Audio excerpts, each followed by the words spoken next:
his house? Kid told me where his house was, I think. Welcome. Yes, okay. I've been expecting you for some time now. Expecting us? How is that possible? I'm not gonna play dumb. I'm just gonna go with it. You must be Arundel. Yes, I am Arundel, Oh, known to some as the Archdruid of Kuldahar. Though I invite you to dispense with the formalities and just call me Arundel, plain and simple. Titles tend only to serve one's own vanity and aren't really of much use in this small mountain community.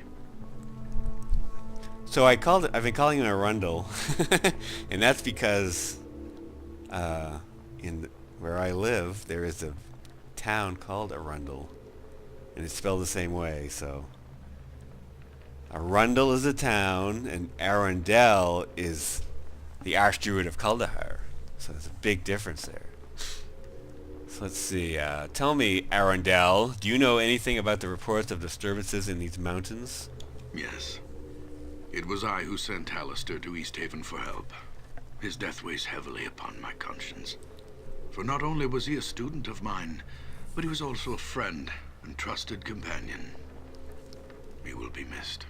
As will Hrothgar and the other members of your expedition. So, you know about the avalanche, then? Oh yes, I know. I also know that it was no accident. Someone or something did not want your party to reach Kuldahar alive. So, Arundel, tell me what troubles this town. There are malevolent forces at work in these mountains. Forces that seek to undermine the delicate balance we druids have struggled to preserve for centuries. Could you be more specific? No, would that I could. The face of the evil remains hidden, but its presence is unmistakable. All about us, there are signs of its damaging influence on the balance. The unnatural weather, the recent rash of abductions, the numerous monster sightings in the pass. These all point towards something sinister. Even the animals sense something is amiss. So, tell me more about these disturbances. I can only tell you of what little I know. Which disturbances would you have me speak of? Let's, talk about the monster sightings. As I'm sure you have noticed by now, there seems to be quite a few goblins about. It is not usual to see so many of their kind roaming the mountains so late in the year. It is almost as something has drawn them out of their holes, like carrion birds drawn to the scent of death. As if the goblins weren't enough, several giants have been spotted moving through the pass in groups as large as 10. That's a lot of giants. That many giants traveling together in such numbers indicates they are organized and are acting with a singular purpose. I have watched their activities closely. Their tracks trace a deliberate pattern through the mountains, almost as if they were on patrol. Another thing, while I was out scouting the giants, I discovered other sets of tracks I have never encountered before. What manner of beast made them? I could not say. So, let me ask him about the balance. The balance. It is what the druids of Kuldahar hold sacred and have worked to preserve for generations. It is all around us. It is us. Balance is the harmony that is achieved when man and nature learn to coexist, no longer contending with one another, but coming together as two parts of a whole. You really take this nature thing seriously, don't you? Tell me about the Druids of Kuldahar. Balance is the belief that this town is built upon, the very reason for its existence. Druids of Sylvanas, the Oak Father, have tended this shrine since the beginning. For hundreds of years, we have striven to achieve the ideal balance between man and nature. When settlers finally came to this pass, it was the Archdruid Tolban, my predecessor, who laid the foundation for the relationship that led to the birth of this community. So, that's the statue in the center of town. I'll ask him about the shrine. The great oak, the massive tree that stands above us, around us. It is a holy shrine to Sylvanas, for it was he who planted its seed when Faerun was first born. It is a testament to the raw power of nature, a monument to its ability to thrive in the face of adversity. Thanks to Tolban, the great oak we druids called the Kuldahar, and the town that has come to be known by the same name, have together become a monument of even greater significance. A monument to the balance. Now I'll ask him about the statue in the center of town of Archdruid Tolban. Tolban was the catalyst for the transformation of the shrine from a sacred grove to a thriving community in which man and nature exist as one. At first, settlers were kept away from this site. The druids of old saw outsiders as an affront to the sanctity of the tree and its sphere of benign influence. They erected thorny brambles to keep intruders out, and used their powers to frighten away the men and women that came to build homes in a place they felt was obviously so close to the gods. It wasn't until the succession of Archdruid Tolban that things changed. Unlike his predecessors, he believed that the settlement of the valley was not only inevitable, but it was actually the will of Sylvanas. He also believed that we had been wrong in keeping the settlers away, and that the Oak Father had intended people to share in the miracle of the Great Oak from the beginning. He seems like a real swell guy.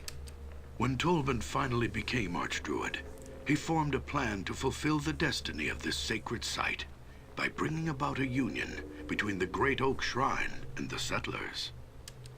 It was this union that the Archdruid Tolban believed would achieve the harmony that we had been striving for generations. The harmony between man and nature. As it stands, Kuldahar is a monument to this vision. The tree and town exist in a natural symbiosis, where it is next to impossible to tell where one leaves off and the other begins. But now, the balance is threatened. Alright, so I'm going to ask him some more about these disturbances. I can only tell you of what little I know. Which disturbances would you have me speak of? The weather. The weather in these mountains has always been harsh, but never like this. Fierce storms ravage the valley without warning, often lasting for several days at a time, before vanishing as quickly as they come. It is barely midway into leafall, and yet the pass to the south has been snowed in entirely. Weather such as this is most unnatural. Nature presents itself in cycles that are predictable by those who know what to look for. So, I can only tell you of what little I know. ask about the Which disturbances would you have me speak of? We're going to ask about the abductions, and that should do it, I think.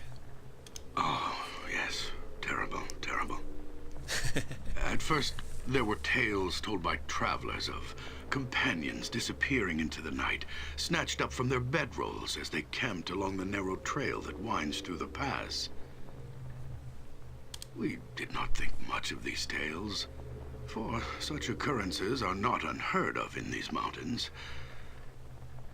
Then one night, Conlan's boy, Sheemish, went missing. The next morning, the whole town searched for the boy, but turned up nothing. He was just gone, vanished, without a trace.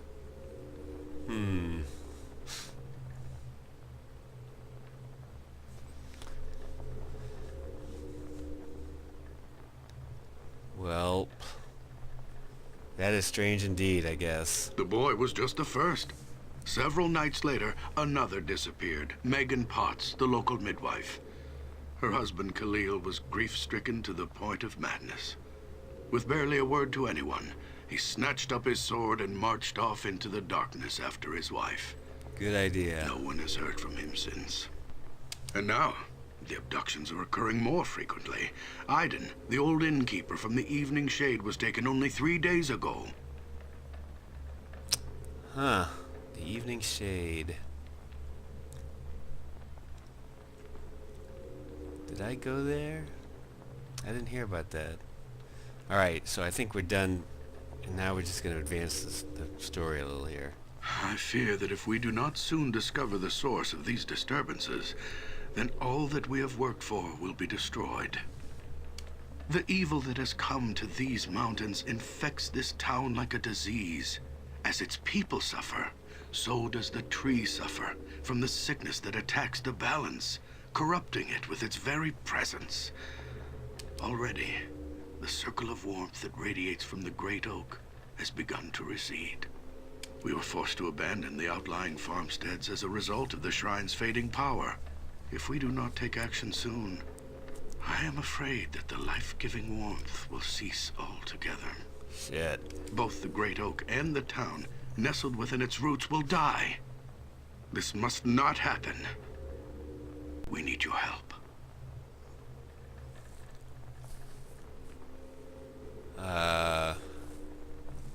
Very well, I guess. I'm not gonna...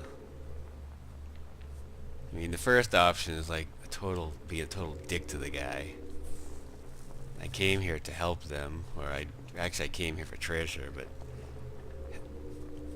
in games like this, helping people leads to treasure very often. So yes, I will help you, old man.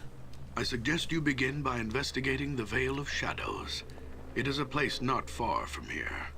Darkness has always clung to the floor of the small canyon, as if the light of the sun itself were wary of the place.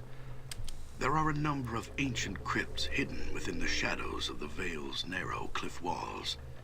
There have been rumors of the dead awakening and emerging from their dusty tombs to walk once more amongst men. No way.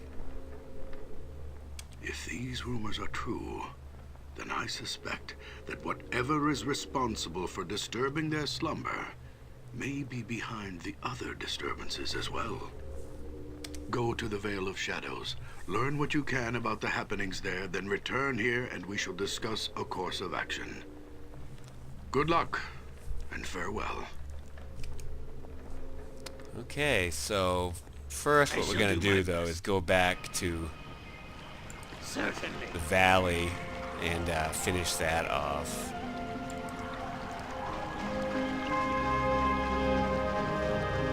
So, quick save. And then we're gonna head right out there.